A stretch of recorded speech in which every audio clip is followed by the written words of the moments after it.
Welcome to another edition of Vancouver Entertainment Magazine. I'm EJ Love. I'm here tonight with Yani Clarke. Hello, hello. Hi, Yani. Hi. Thanks for having me. Oh, it's wonderful to have you.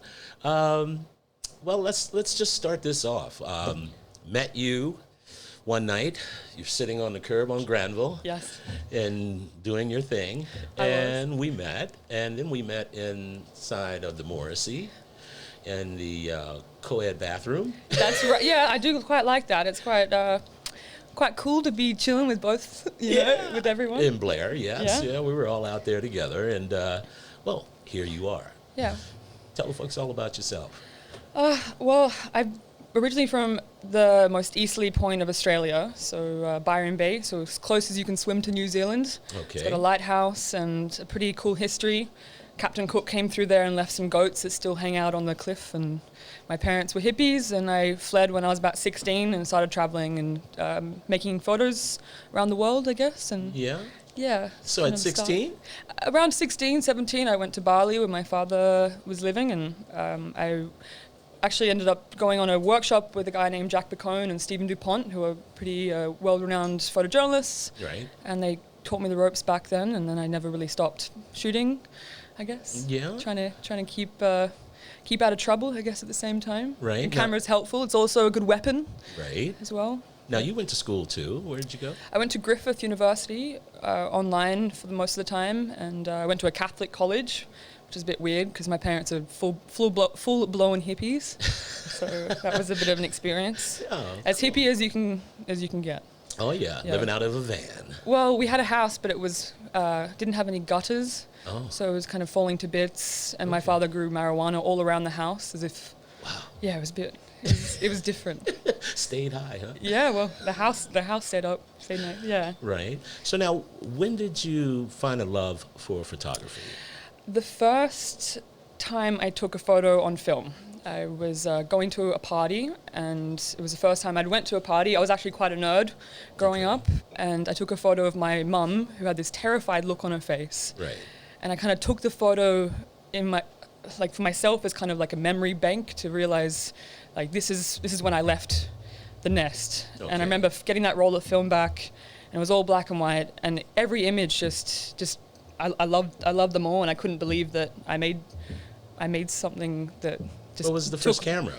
It was given to me by my geography teacher. It was an old Canon, so just an automatic SLR, nothing too fancy. Okay. Yeah. Yeah. So that led you to just start photographing everything in sight, or? Yeah, pretty much. I was just known as a photographer from then on, and I really didn't like the whole idea of being in Catholic school and having to go to Mass. Yeah. So I enrolled in an early entrance program at university, so I drive my car up and ended up meeting Jack Bacone when I was 16, so I got How did that happen? Well, I had a boyfriend who lived on the beach, and I wanted to surf as well, so it just kind of all fell in place. So Wow. I just looked online, like courses to do to get out of school, Right. and so I just got to go to university at 16, and that's just when I got to do. I was basically just able to run free, and Yeah. after that I went to Bangkok and did an internship with Jack when I was 18 for 2 years. So Okay. I spent a lot of time looking at his images, and he spent 30 years in war zones all around the world, and I archived all of those images and kind of relived his footsteps, and he taught me a lot as well. Yeah. How was that? Being a female too. I mean, tracing Jack Bacone's footsteps could be dangerous. Yeah. I guess so. anyone, but Well, it was honestly. I really haven't had much fear ever. Nothing. I just wanted to. I always wanted just to live life as like at a really high kind of threshold, I guess. And Yeah. he just had a purpose. I was like, I didn't really like. Yeah, I'm. That was it for me. Photography was it when I met him, and that was just the only thing I've ever thought about as a career. I can't really do much else, I think. Yeah. And I'm not really sure if it's a career, but it's just something that Well, we're going to get into your photos later, but I mean, it's amazing.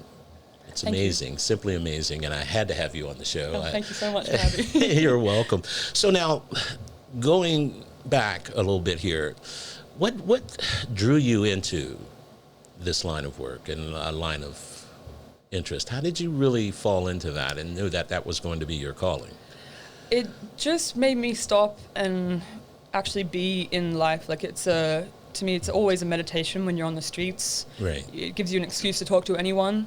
It's just like a constant learning and a constant like breaking down of walls between different people at all times. Having a camera just allowed me to speak to everyone, and that's all I wanted to do really, was just talk to people and learn from them. I'm not someone who reads very much. I just kind of like to hear stories and, Right. and just it allowed me to be wherever, always, because I had an excuse. Now, you said you lived in Bali for a while there with your dad? I was in Bali off and on for a few years with Dad. How was that? How was that experience? Well, I stole his motorbike and rode across without ever knowing how to ride. I actually took one of my girlfriends, Devon Devine, who's quite a famous Malibu rider from California. Okay. Put her on the back with a surfboard, and I said to Dad I was just going to the shops. Going to the country, Yeah. where do you want to go? Yeah. And we rode across the whole island and didn't come back for like 48 hours. And when we got back, my dad just... Let he was, go. He just couldn't believe. He just laughed and just... Yani. Yeah. Yeah. Oh. So it was pretty fun. So you've always kind of been on the edge of being, I think so. yeah. that problem child.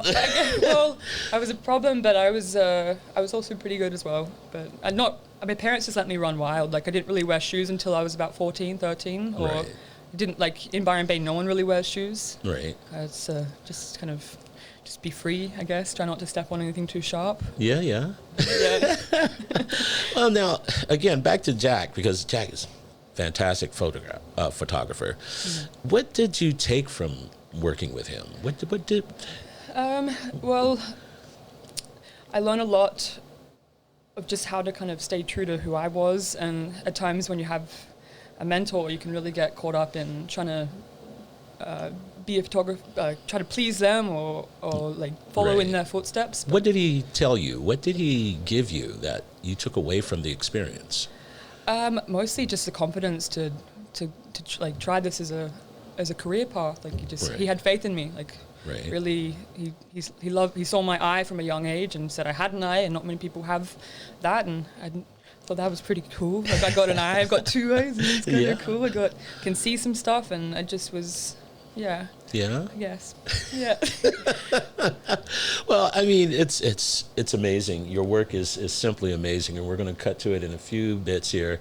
But more about just where you are now.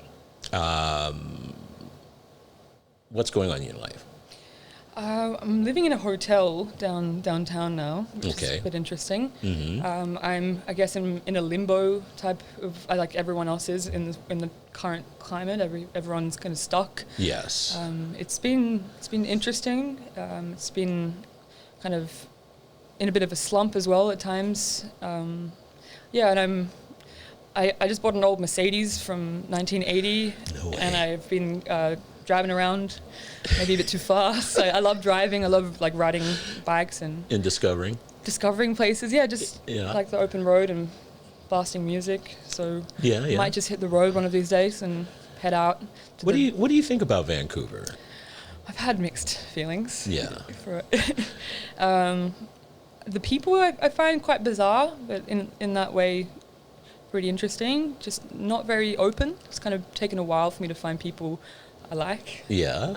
you. Like you. Yeah. Yes, absolutely. But that's just part of life. You sift through people. You let people go, and you just keep sifting, keep shaking up Yeah. your friend group, and hopefully at the end you come out with a solid hand of good people that will be by your side and who really know you. Yes. So it's been an interesting journey in the city so far. Yeah. Now, you've photographed the east side of Vancouver. Yeah, I've spent a lot of time out there. It's kind of like the dark side of daylight around here. Oh yeah. What, with all the images that you've captured, have you taken from what you've visualized and seen and directly been in the middle of the firing line? What do you take away from that? It's a good question. I've since coming to Vancouver, I've basically been living on Australian time still. Okay. So I'm up a lot at nighttime, sometimes just wandering the streets. I've seen a lot, but I think I keep pushing myself to limits where I want to be like stabbed, like emotionally, not like actually, but I mean, like I want to be pushed, and I want to not feel like, I want to feel safe in where I am, and I always do feel safe, to be honest. Like, even though there's a lot of pretty dark things happening, I think there's a great sense of community, and like I've never really felt unsafe in Vancouver, in the East. But I just, sometimes for me it's just actually getting out there and shooting and feeling like I have the right to shoot and to document, and that's more of a struggle than Have anything. you run into any situations since you've been here taking photographs, or? Not anything too crazy here. For a while there, I was kind of looking at the ambulance lights in the city, because there's just so many, and looking at how they hit people who are just kind of walking by, like people down who are all quite fancy dressed and not really looking at maybe the overdoses that are going on, and I was kind of interested in capturing the people on the sidelines that have just become so numb to the downtown east side. Right. So I was chasing ambulances for a while, kind of calmed down on that a bit. Is that right? Yeah. Now, do you travel alone when you take these photos? Mostly alone, sometimes with friends. It's a mix. But in the city, I've been alone. Okay. Yeah. Okay. Yeah, it's Vancouver's a pretty interesting city, to say the least, when it comes to, the eye. What you see here is what you get, pretty much, right? Pretty much. And then you have this other side that, don't cross over here. But with that being said, you've been in some really tight situations around the world, I'm sure. Quite tight, yeah. Is there any situation that you had that was... I rode across India without a helmet from top to bottom, basically. And that's illegal? Well, it's illegal in some states. The helmet laws would change. So from day to day, they'd change. Okay. So I rode into, I think it was, where was it? I think Delhi or Mumbai. And I rode in after like 14 hours of riding, because I'd always ride for at least like 10 to 14, sometimes longer. And I come in and my hands is just exhausted from clutching. And my body's, I'm just about to like drop dead. And then I come across a cross intersection with 10 cops that surrounded me, and they all started grabbing me, grabbing my wrist. They were laughing. I had all my life on me, like I always traveled with everything. Right. And then I just started screaming and pointing to my stomach and screaming the word hospital, and they let me go. Like, I can't believe they let me go, but and Is that right? hid in a bush for a while.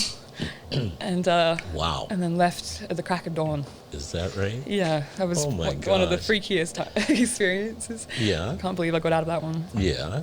So with that, should we start going into the photos now? Yeah. Would you like to do that? I would like. Yeah, sure. Okay.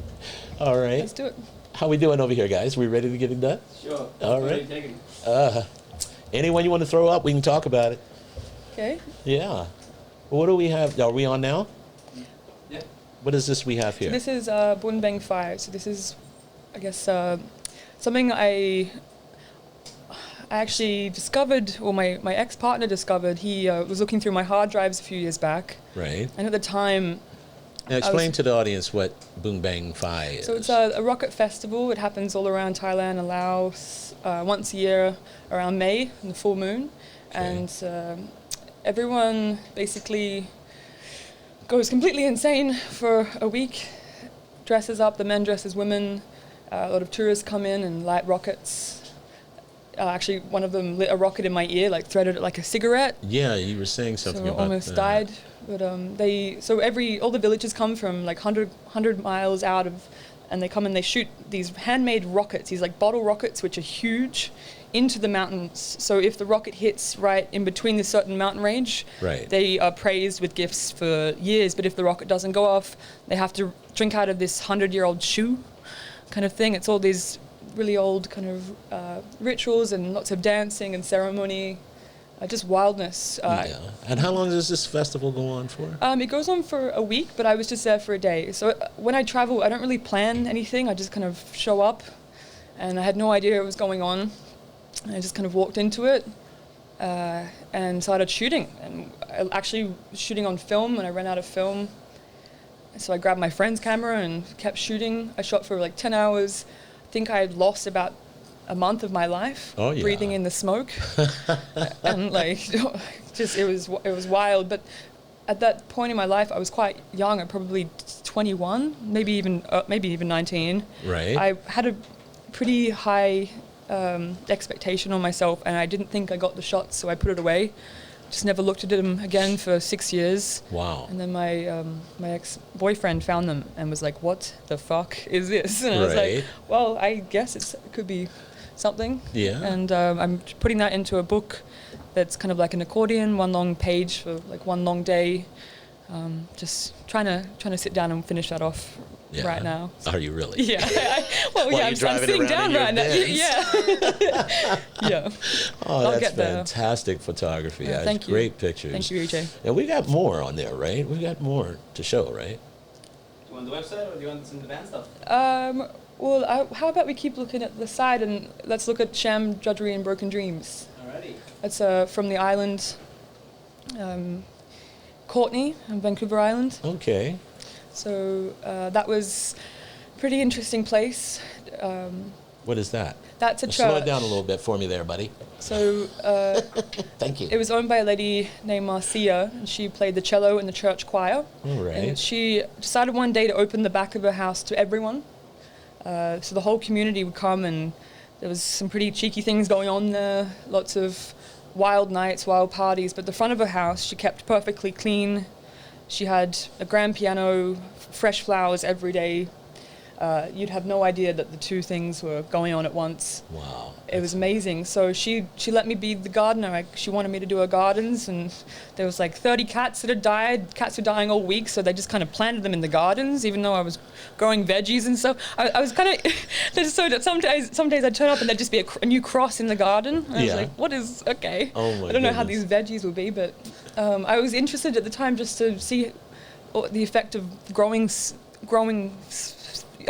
plants would have on an environment like that, and it really calmed people down. There wasn't as many fights, and everyone got involved. Right. And I spent a lot of time. It actually became kind of like my home there.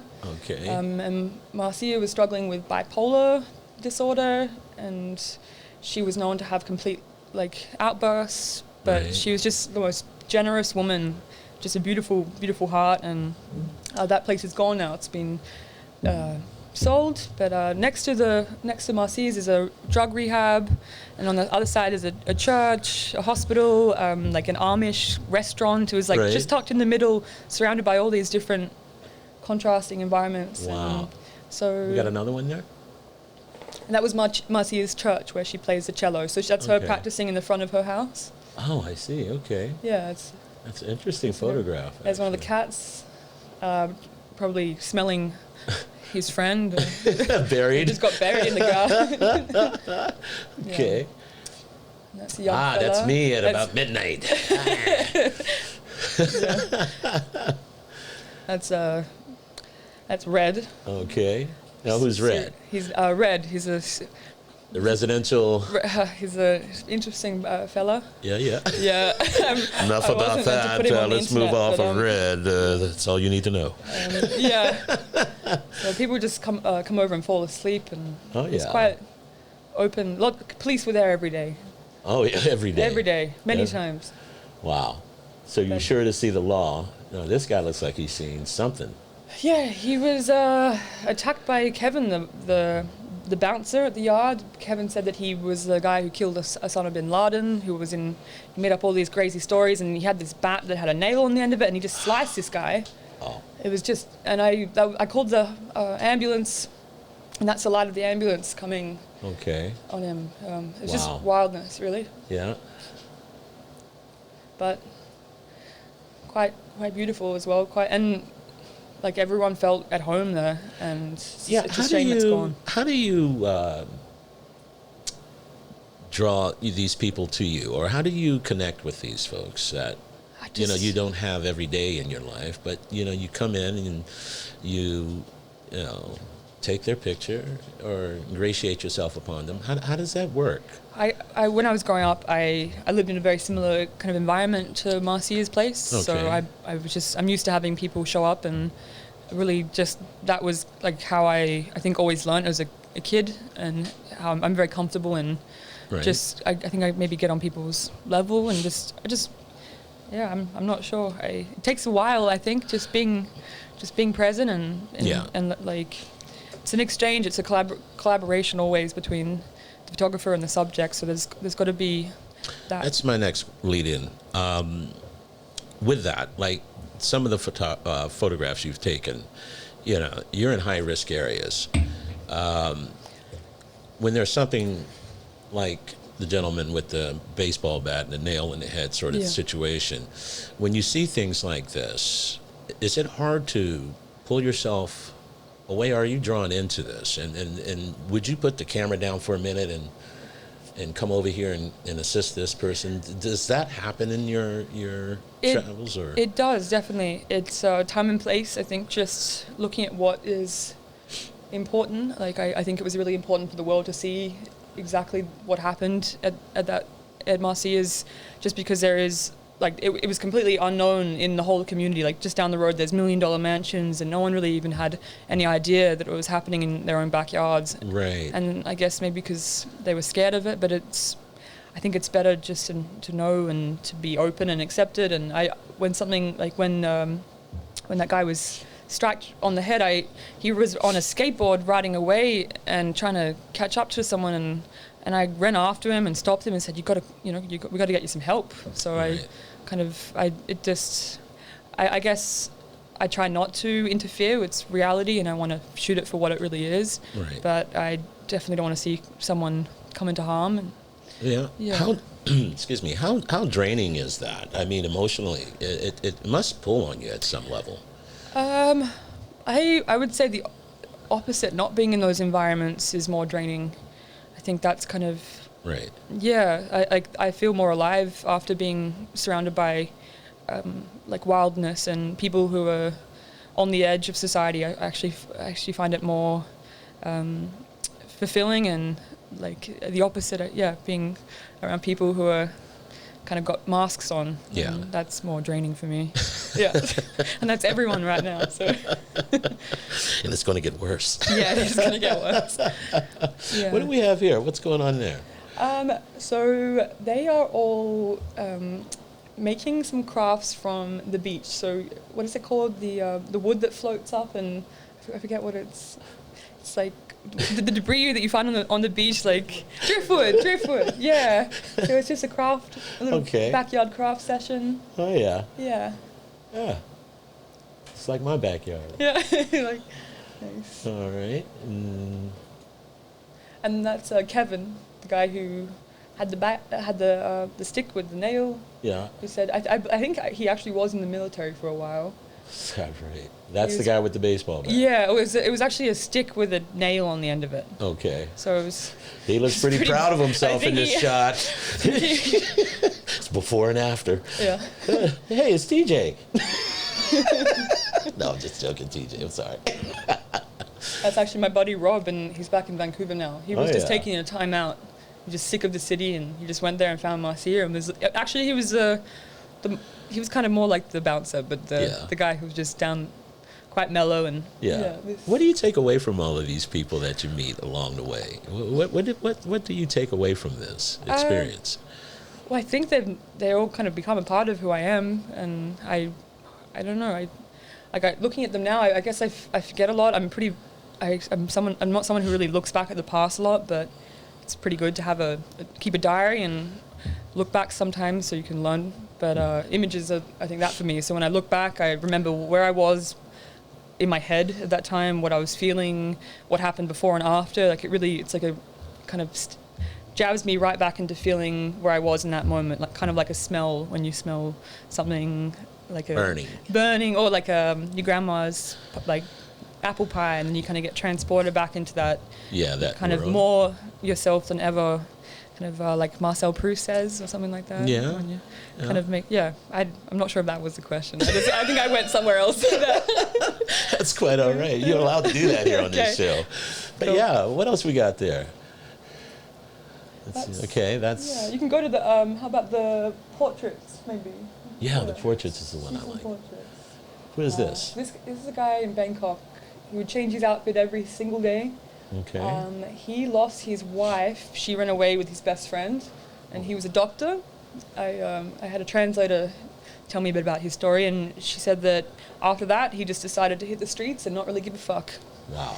about much. And so he was just having a jolly good time every day, and I'm not sure how his health really was, but he just seemed to not give a rat's ass about much.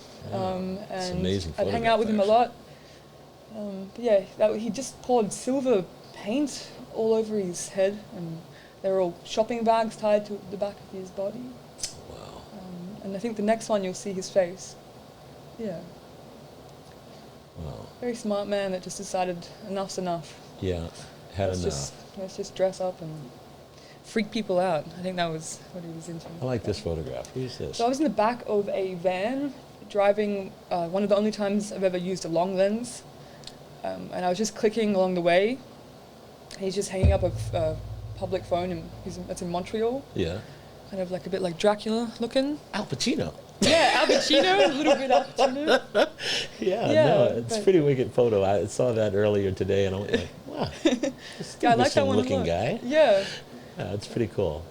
So the Peony down in 2 years ago, the Peony. Okay, here in Vancouver? Yeah. Oh, wow. And I didn't ask for that to happen. I just like the blue background. And the I hand think across he knew what was going on. The hand across Yeah. the window there. I like that. Yeah. So it wasn't set up. I didn't say put your hand there. He just was. I think maybe he knew I was going to come along one day. I think he was always waiting. Chance to be discovered, right? Yeah. Okay. That's during Songkran, the Thai New Year celebration that goes for a week. I think there's about like 8,000 deaths or something like ridiculous because everybody gets drunk. And gets a rides- gun and puts it to their Ooh, mouth, yeah, right? they drive around and there's they shoot water pistols at each other. I and hope that's a water pistol. Well, I don't know. Because that was really late at night and they got it out of I don't know. I think it could be the real thing. Wow. But they were still playing. But Nice. it's just it's wild. They cover themselves in pain and just kind of go pretty bonkers. But yeah, there's quite a few deaths that week. I tried to stay inside, but Yeah. you Couldn't do it. Couldn't do it. Okay. What do we have next? It's Nola Strangemere. She was the first opera singer at the Sydney Opera House. Oh, wow. And I was just walking down Sydney, down like central Sydney. I looked in a little alleyway and there she was in the light, just waiting against that red wall, Wow. waiting for a friend to come out of an appointment. And I was so nervous going up to her because she just looked like an angel. Oh. And we spoke for about 10 minutes and she was the funniest woman. She made me laugh so much so that I started crying because I was so happy to think that She would spend that time with you. that when I'm older, maybe I can still be funny. And like she still was so there. She was up on she knew more about the young people than like the trends that I did. She was just so eloquent and up. I just couldn't Wow. believe it. So It's a fantastic photograph, actually. it's one of my favorites. And I think she's still kicking. I'm hoping she is. I've been trying to Yeah. get in touch with her somehow. I think Is that right? hopefully I do. Okay, who's this? That's during Songkran, so during the New Year celebrations in Thailand. I like the dog in the background. Yes. Right? The dog's like, wait a minute, hang on. Yeah, what's up? Oh, man, that's great. Thanks. That's a young girl named Courtney. She was 4 at that time. That was when I just started shooting, so I think I was about 17 or even 16. Right? And she was living under a bridge with her grandma in a car. And I took hundreds of photos. I just got a digital camera. And every other photograph, she's laughing, except for that one. Okay. She was just in joy. And then there was just when she looked right down the barrel and just gave me the serious face, kind of. Wow. Yeah, she looks ageless. Like she doesn't. I can't believe just Yeah. that one little second of maybe where she gave me Real. real, yeah. Real shot, yes. It's beautiful. Thank you. And that's in Surfers Paradise, shark-infested waters. I guess not really, but And Yeah. sharks should watch out for him, yeah, actually. yeah, yeah, exactly. He's had a couple bites in Yeah. his day. Sure. Yeah. And this one. That's from my hometown, a place called Lake Ainsworth. Okay. So it's a tea tree lake right near the ocean. Oh, It's yeah. completely black if you look at it from above, and Yeah. you see like it's just filled with the tannin that you get from the tea tree roots. Right. Used to be an indigenous birthing hole for women. So because the qualities in tea tree would purify the body after giving birth, and Okay. now it's just a tourist kind of spot, which is a bit sad, but it really has a lot of importance for the indigenous Australians. Okay. And I think there's a lot of weird. I think there's some type of monster that lives right at the center. Is that right? Some type of thing. Nessie? I think there's a Nessie or something there too. Okay. And back to red. And then back to got red. Okay. Yeah. That's wonderful. Look at this. Who's this? It's a young chap sleeping in this underground subway in Montreal. Okay. Yeah. He looks pretty relaxed, actually. Yeah. Quite relaxed. All right. Well, yeah, so you are just skimming the surface with this now. You're only 26? Yeah, that's right. I had to look that up the other day. I think I'm losing my mind. So at 26, I mean, you've seen a lot. And Seen quite a bit, yeah. you know, is there anything that shocks you right now? Nothing. No. Really? Not much. I'm hoping not. Yeah. Maybe if I sat down and got to work, that would shock me. I'm very like flittery. I kind of just keep moving, Yeah. keep walking. It'd be nice to take this whole situation and in the world and sit down and actually look back and reflect. Like I don't really ever. What would you be doing if you weren't doing photography? What would you be into?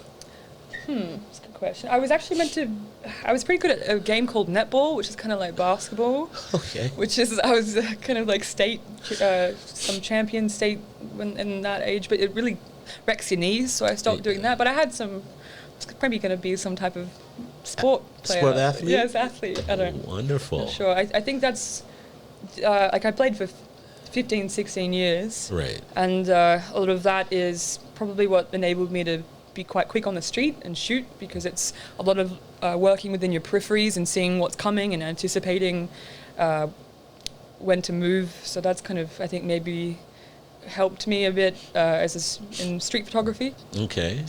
Yeah, but maybe I'd be doing that. I'm not sure. I have no idea. I'd probably be, pretty depressed, honestly. Yeah. What do you like to do outside of photography? I used to surf a lot. Yeah. And hang out with the dolphins. Is that right? Yeah. Oh. Yeah. Have you ever surfed? Yeah, actually I did, and Rosarito, Mexico. Oh, really? Yeah. I had a couple of guys that were surfers in my college at San Diego. Cool. And we'd go every summer, and yeah, I'd be the only brother out there. Nice. But it was nice. It was a lot of fun. I love surfing. These days, I wouldn't get on a board if you trusted. I'd probably sink right about now. I haven't been in the water. I don't think so. Just takes a week. That's Takes all. about a week. Yeah. To get back in the swing. Yeah. Yeah. But yeah, so I mean, with all you've done right now, I mean, what's the next chapter? What's going on with you? What are you going to be doing next? What's coming up? So I'm not sure. I'm really in between. Like I'm at the cross intersection. Could go back to Australia, get back on a board, Right. kind of take a time out and reassess, or I might just start a new project. And I'm looking to get back into working with other artists, like collaborating with bands. I've done some work with some Canadian indie artists, and I kind of maybe will get more into the commercial side of photography. I'm not too sure, honestly. Right. So now, what's the culmination of all your work that you've done here now? Where do you see yourself beyond this point with your work? All right. Answer me this. You've been in other countries and other places, and I guess you've seen how governments and things work, and you've seen a lot of things that the normal average eye does not see. Yeah. Has anything given you this message of, I got to change this through the lens and try to... Well, it's just like I want people to stop and see everyone who's around them and kind of looking at an image of mine. Hopefully it kind of stops someone. That's all I really ask for, that someone just stops and feels something. Right. And what about yourself, though? I mean, how does it, I know you see some of the women's movement now. Yeah. How does that affect you as a woman? Well, when I was in India, that was the most challenging time of my life because I was alone a lot. I had some friends with me too, but just every pair of eyes that I met was just kind of looking at me like I was just a piece of like meat, basically, and that was something which I want to somehow integrate into my photography and change. Like I'm really not sure how to do that, but the male gaze and all of that. It's a good question. I am thinking. I have a lot of thinking to do, and I'm not sure where my work's going to go, but I think I just got to keep shooting, and it'll just somehow. Personally, I think it's going up. Thanks. Thank you, EJ. Thanks. And hopefully we're a part of that, helping you get there. So, and I really appreciated having you on the show today. I love being here. Thank you, Yani. Thank you so much, EJ. All right. Thank you for joining us tonight. I'm EJ Love for Vem Magazine. We hope to see you next week, and we'll do this all over again. Blessings. Thanks. Thank you. Oh, thank you.